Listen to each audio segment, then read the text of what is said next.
राम किशन जी पिछले कई दिनों से तकलीफ में थे। डॉक्टर ने उन्हें पथरी का ऑपरेशन करने के लिए कह दिया था। जब पिछली बार उनकी बेटी पूनम मायके आई थी तो उसकी माँ विमला जी ने राम किशन जी की तकलीफ के बारे में बताया था, जिसे सुनकर वो भी बेचैन हो गई थी। उसने वापस दिल्ली जाकर अपने भाई संजय के पास फ़ोन मिलाया और बोली, भैया पिताजी की तकलीफ़ ज़्यादा ही बढ़ गई है। डॉक्टर ने उनका ऑपरेशन करने के लिए कह दिया है। अगर आप आ जाते तो ठीक रहता। यह सुनकर पूनम के भाई ने अपनी मजबूरी जताते हुए कहा कि इतनी छुट्टी मुझे एक साथ नहीं मिल सकती कि मैं गांव जाकर पिताजी का ऑपरेशन करा सकूं, और फिर तेरी भाभी की भी माँ के साथ बिल्कुल नहीं बनती है। इसलिए यहाँ मेरे पास लाकर भी ऑपरेशन की बात तो मैं सोच ही नहीं सकता। और वैसे भी तुम तो जानती हो ना, मेरा छोटा सा फ्लैट है, पढ़ने वाले बच्चे हैं, बीमार आदमी के साथ बड़े शहर में बहुत मुश्किल हो जाती हैं। भाई की मजबूरी सुनकर पूनम ने कहा, तो फिर क्या पिताजी को ऐसे ही तकलीफ में मरने के लिए छोड़ दें? पूनम के स्वर में तलखी आ गई थी। तभी संजय ने कहा, तो फिर तू चले जा या फिर जीजाजी को भेज दे। उनकी तो सरकारी नौकरी है, छुट्टी मिलने में इतनी दिक्कत भी नहीं आएगी। लेकिन भैया बेटे के होते हुए दामाद का एहसान लेना क्या ठीक रहेगा? पूनम ने अपने आप को संभालते हुए लाचारी से कहा। तो संजय चिढ़ते हुए बोला, क्यों? जब हिस्सा मिला था तब तो बेटी दामाद जैसी कोई बात नहीं आई, और अब जिम्मेदारी निभाने की बात आई तो वो दामाद हो गया। भाई की बात सुनकर पूनम दुखी हो गई। दिल किया कि कोई तीखा सा जवाब दे दे, पर चुप रह गई। सोचने लगी कि आखिर गलत भी तो नहीं कहा भैया ने, पर यह सब कहने का अधिकार भी भैया को तभी था जब वो खुद अपने कर्तव्य का सही से पालन करता। और वैसे भी पूनम खुद तो जायदाद में हिस्सा बिल्कुल भी नहीं लेना चाहती थी। उसने पिताजी को बहुत मना किया था, पर एक तो माँ पिताजी की जिद और दूसरे उसके पति पवन की चाहत भाप कर उसने हाँ बोल दी थी। सोचा जायदाद पाकर ही सही उसका पति पवन उसके माता पिता के लिए नरम रुख अपना लेगा, ताकि ज़रूरत पड़ने पर उसे गांव जाने में भी आसानी हो जाएगी। लेकिन उसके हिस्सा लेने के बाद से ही उसके भाई संजय के व्यवहार में परायापन आ गया था। भाभी तो हमेशा से ही परायों जैसा व्यवहार करती थी, पर उसके भाई संजय का व्यवहार पहले सामान्य था। पूनम को अपनी परवाह नहीं थी, बस माता पिता का ध्यान रख ले भैया, इसी में वो खुश रह जाती। पर आज संजय के जवाब से उसका दिल टूट गया था। अगर भैया का जवाब ऐसा है तो अपने पति पवन का जवाब तो वो पहले से ही जानती थी। फिर भी उसने सोचा, एक बार पवन से बात करके देख लेती हूँ, वरना ऑपरेशन का तामझाम माँ अकेली कैसे संभाल पाएगी? क्योंकि कोई भी परेशानी खड़ी हुई तो एक पुरुष का साथ होना बहुत ही ज़रूरी है। ये सोचकर आज उसने पवन के घर आते ही उसका अच्छा सा मूड देखकर उससे कह ही दिया, पवन पिताजी की तकलीफ़ बढ़ती जा रही है। कल भी माँ का फ़ोन आया था, बता रही थी कि डॉक्टर कह रहे हैं समय से ऑपरेशन करवा लो, वरना दिक्कत बढ़ जाएगी। हाँ तो करवा ली। पवन के चेहरे के भाव एकदम से बदल गए। तुम चलोगे ना गांव कुछ दिन की छुट्टी लेकर? पूनम ने थोड़ा धीमे स्वर में कहा। लेकिन पवन तेज आवाज़ में बोला, क्यों? उनके बेटे का क्या हुआ? ये तुम किस तरह से बोल रहे हो पवन? बात की थी मैंने भैया से, छुट्टी नहीं मिल रही उन्हें। थोड़े दिन की छुट्टी तुम ले लो, ऑपरेशन करवा कर तुम वापस आ जाना, फिर कुछ दिन मैं रह लूँगी, फिर थोड़े दिन के लिए भैया भी आ जाएंगे, तो इस तरह पिताजी की देखभाल ठीक से हो जाएगी। पूनम की बात सुनकर पवन ने कहा, हाँ तो मुझे भी छुट्टी नहीं मिलेगी, और हाँ तुम भी वहाँ लंबे समय तक नहीं रह सकती हो, यहाँ खाने पीने की दिक्कत हो जाएगी मुझे। इतना कहकर पवन उठकर बेडरूम की तरफ चला गया, पर पूनम ने अभी भी हार नहीं मानी और उसके पीछे पीछे चलते हुए बोली, पवन उन्होंने हम दोनों भाई बहन को अपना सब कुछ बांट दिया है, तो हमारा भी तो उनके प्रति कुछ फर्ज बनता है ना। इतना सुनते ही पवन चिल्लाते हुए बोला, अच्छा क्या बेटी को ही दिया उन्होंने सब कुछ? क्या बेटे को कुछ नहीं दिया? वो क्यों नहीं आ जाता उनकी देखभाल करने के लिए? ये सुनकर पूनम का सर भन्ना गया। सोचने लगी कि कोई इतना कठोर कैसे हो सकता है। पिताजी ने इन दोनों को अपना सहारा मानकर अपना सब कुछ इन दोनों पर ही लुटा दिया, पर आज दोनों ही कैसे बदल गए हैं। ये सोचते हुए उसने अपना रिजर्वेशन कराया और जाने की तैयारी करने लगी। अगले दिन सुबह होते ही पूनम पवन के गुस्सेल चेहरे की परवाह किए बिना ही गांव चली गई। गांव पहुंची तो सामने अपनी बेटी को देखकर विमला जी को थोड़ा सुकून मिला, लेकिन फिर अगले ही पल पूनम को अकेली देखकर उन्होंने कहा, दामाद जी नहीं आए क्या? तुम्हारा बेटा आया है क्या? जो दामाद जी आते, क्या बेटी काफ़ी नहीं है तुम्हारे लिए? पूनम चिढ़कर बोली तो विमला जी एकदम से चुप हो गई। इस एक वाक्य से उन्हें सब कुछ समझ में आ गया था। बेटी की बात सुनकर पास में लेटे राम किशन जी ने भी कुछ नहीं पूछा। दुनिया देखी थी उन्होंने, फिर कुछ पूछना और उस पर अफसोस करने का मतलब था विमला जी के दुख को और बढ़ावा देना। इसलिए सब कुछ समझकर भी उन्होंने ऐसा दिखाया जैसे कुछ हुआ ही ना हो। उनका जिस डॉक्टर से इलाज चल रहा था, पूनम उनसे जाकर मिली। ऑपरेशन का दिन तय हो गया। उसने अपने पति पवन और भाई संजय को औपचारिक खबर कर दी थी, पर दोनों में से कोई नहीं आया। ऑपरेशन के दिन डरते डरते पूनम ने अपने पिताजी का ऑपरेशन करवा दिया, पर मन ही मन बहुत घबरा रही थी कि कहीं कोई ऊंच नीच हो गई तो क्या होगा। खैर, राम किशन जी का ऑपरेशन सफलतापूर्वक हो गया तो पूनम की जान में जान आई। पिताजी को जिस दिन वो अस्पताल से घर लेकर आई तो मन में एक संतोष था कि वो उनके कुछ काम तो आ पाई। घर पहुंचकर पूनम अपने पिता को बिस्तर पर लिटाकर उनके पास बैठ गई। राम किशन जी के चेहरे पर उसके लिए आभार के भाव थे, जो शायद बेटे के लिए नहीं होते। आज समाज में बेटी को पिता की जायदाद में हक जरूर मिल जाता है, लेकिन माता पिता अपना अधिकार आज भी बेटे पर ही समझते हैं। राम किशन जी ने आंखें बंद कर ली तो वो चुपचाप पिताजी के चेहरे को निहारने लगी। दबंग पिताजी को उम्र ने कितना बेबस और लाचार बना दिया था। वो सोचने लगी कि पिताजी ने उन दोनों भाई बहन को कितने प्यार से पढ़ाया लिखाया, योग्य बनाया। वो लड़की होते हुए भी अपने पति की इच्छा के विरुद्ध अपने पिता की ज़रूरत पर आ गई। लेकिन भैया, वो पुरुष होते हुए भी अपनी पत्नी की इच्छा के विरुद्ध अपने पिता के काम नहीं आ पाई। ये सच है कि रिश्ते तो स्त्रियां ही संभालती हैं, चाहे फिर वो मायके के हों या ससुराल के। लेकिन पुरुष, वो ससुराल के क्या, वो तो अपने सगे रिश्ते भी नहीं संभाल पाते और उसका ठिकरा भी स्त्री के सर पर ही फोड़ देते हैं। राम किशन जी कुछ दिन बिस्तर पर रहे। उनकी तीमारदारी पूनम और उसकी माँ विमला जी दोनों मिलकर कर रही थी। उसके भाई संजय ने तो पिताजी की चिंता इतनी ही की कि एक दिन फुर्सत मिलते ही अपने माँ और पिताजी से फ़ोन पर बातचीत कर ली और फिर पूनम से बोल दिया कि कुछ ज़रूरत हो तो बता देना, कुछ रुपए भिजवा देता हूँ। ये सुनकर पूनम ने कहा, उसकी ज़रूरत नहीं है भैया, क्योंकि पैसों का तो पिताजी ने भी अपने बुढ़ापे के लिए इंतजाम किया हुआ है। उन्हें तो तुम्हारी ज़रूरत थी। उसने आगे कुछ कहना चाहा, पर रिश्तों में और भी कड़वाहट घुल जाएगी, ये सोचकर चुप्पी साध ली और फ़ोन काट दिया।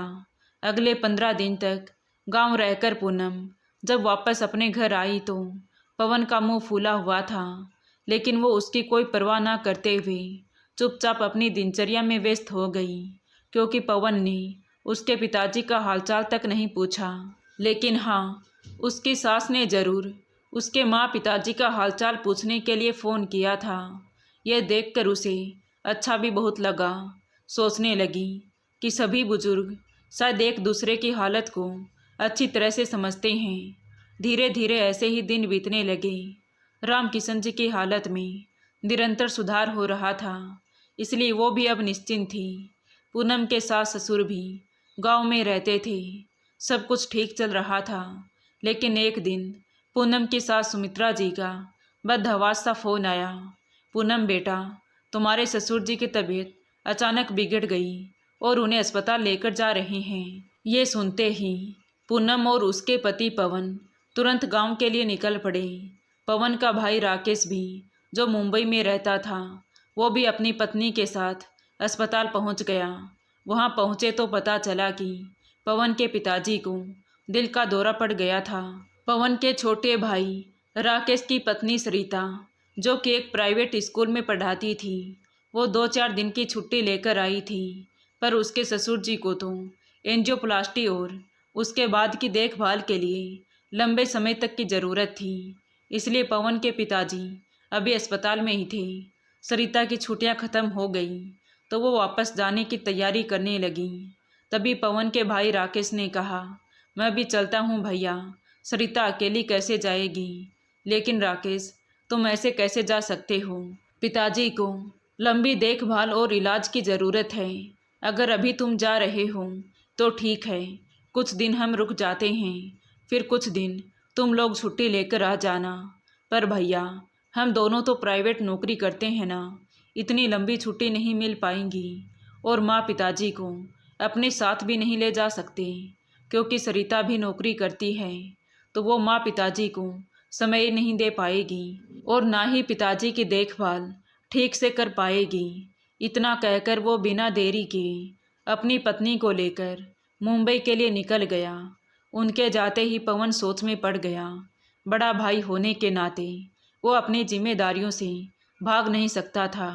उसने सहारे के लिए पूनम की तरफ देखा, पर पूनम के चेहरे पर कठोरता के भाव थे। मौका पाकर वो धीरे से बोला, पूनम, माँ पिताजी को हम अपने साथ ले चलते हैं, वहाँ आराम से उनका इलाज और देखभाल हो जाएगी। यहाँ तो हम इतना नहीं रुक पाएंगे, या फिर एंजियोप्लास्टी करवा कर मैं चला जाता हूँ, तुम यहीं रुक जाओ, मैं आता जाता रहूँगा। क्यों, मैं क्यों रुकूँ यहाँ? मैं कोई फालतू हूँ क्या? मैं नौकरी नहीं कर रही हूँ तो इसका मतलब ये नहीं कि ये मेरी ही ड्यूटी लग जाएगी। सरिता या राकेश भी तो रह सकते थे ना यहाँ, पूनम ने चिढ़ते हुए कहा। तो पवन मायूसी से बोला, हाँ पूनम, तुम्हारी बात सही है, लेकिन जब वो दोनों ही जिम्मेदारियां नहीं उठाना चाह रहे हैं तो पापा को ऐसे तो नहीं छोड़ सकते ना। किसी को तो जिम्मेदारी उठानी ही पड़ेगी। हाँ, तो जिम्मेदारी उठाने के लिए सिर्फ हम ही रह गए हैं क्या? और फिर कल को पिताजी की संपत्ति तो दोनों के बीच ही बटेगी ना, सिर्फ हमें तो नहीं मिलेगी, इसलिए मुझसे तो नहीं होगा ये सब। इतना कहकर पूनम पैर पटकते हुए बाहर चली गई। तो बाहर खड़ी पूनम की सास ने उनकी सारी बातें सुन ली थी। वो उदास होकर आंखों में पानी लिए एक बेंच पर जाकर बैठ गई और सोचने लगी कि पूनम तो ऐसी नहीं थी, फिर आज ये ऐसे कैसे बोल रही है। वो ये सोच ही रही थी, तभी पीछे से पूनम ने आकर उनका हाथ पकड़कर कहा, माँ, खुद को कभी अकेला मत समझना, हम हैं आपके साथ, और आपकी ये बेटी आपकी सेवा करने के लिए हर समय हाजिर हैं। मुझ पर विश्वास रखिए माँ, मैं तो सिर्फ पवन के साथ नाटक कर रही थी। मैं उन्हें कुछ एहसास दिलाना चाहती थी, क्योंकि उसने मुझे यही शब्द बोले थे जब मेरे पिताजी बीमार हुए थे। बाकी मैं आपके लिए कभी भी पराई नहीं हूँ, मुझे गलत मत समझिए माँ। आपके पास कुछ भी ना हो तब भी आपके बच्चों के कंधे बहुत मजबूत हैं, वो अपने माता पिता का सहारा बन सकते हैं। यह सुनकर पूनम की सास सुमित्रा जी रो पड़ी। पूनम ने उन्हें गले से लगा लिया। सास को पूनम के माता पिता के प्रति अपने बेटे के व्यवहार के बारे में मालूम था, इसलिए सब कुछ समझ गई थी। माँ बेटी जैसा रिश्ता कायम कर रखा था पूनम ने अपनी सास के साथ, और हर प्यारे रिश्ते का आधार ही विश्वास होता है। पूनम की सास को उस पर विश्वास था। माँ, चलने की तैयारी कर लूँ, यहाँ लंबे समय तक रहना संभव नहीं हो पाएगा। आप और पिताजी हमारे साथ चलिए, वहाँ अच्छा इलाज और सुविधा मिल जाएंगी, और पिताजी की देखभाल भी अच्छे से हो जाएगी। आप बिल्कुल भी फिक्र मत करो माँ, सारी जिम्मेदारी हमारे ऊपर डालकर आप बिल्कुल निश्चिंत रहो। पिताजी की देखभाल करना हमारी जिम्मेदारी है। पूनम की बात सुनकर सुमित्रा जी का मन बार बार भर रहा था। वो अंदर आई तो पवन सर पे हाथ रखे चुपचाप बैठा था। वो खुद जानता था कि वो पूनम को कुछ भी बोलने का अधिकार खो चुका है। तभी पूनम ने उसकी ओर देखते हुए कहा, चलो उठो और चलने की तैयारी करो। पूनम, एक बार फिर से सोच लो, पापा को ऐसे छोड़कर नहीं जा सकते हम। मुझे तो रुकना ही पड़ेगा, लेकिन नौकरी से इतनी लंबी छुट्टी मिलना मेरे लिए संभव नहीं है। माँ पिताजी को साथ ले चलते हैं, वरना कैसे होगा उनका इलाज। कहते कहते पवन का गला भर आया तो पूनम पवन की आंखों में देखने लगी। उसकी आंखें बरसने को तैयार थीं। सोचने लगी कि अपने माता पिता से इतना प्यार करने वाला पवन आखिर उसके माता पिता के लिए इतना कठोर कैसे हो सकता है।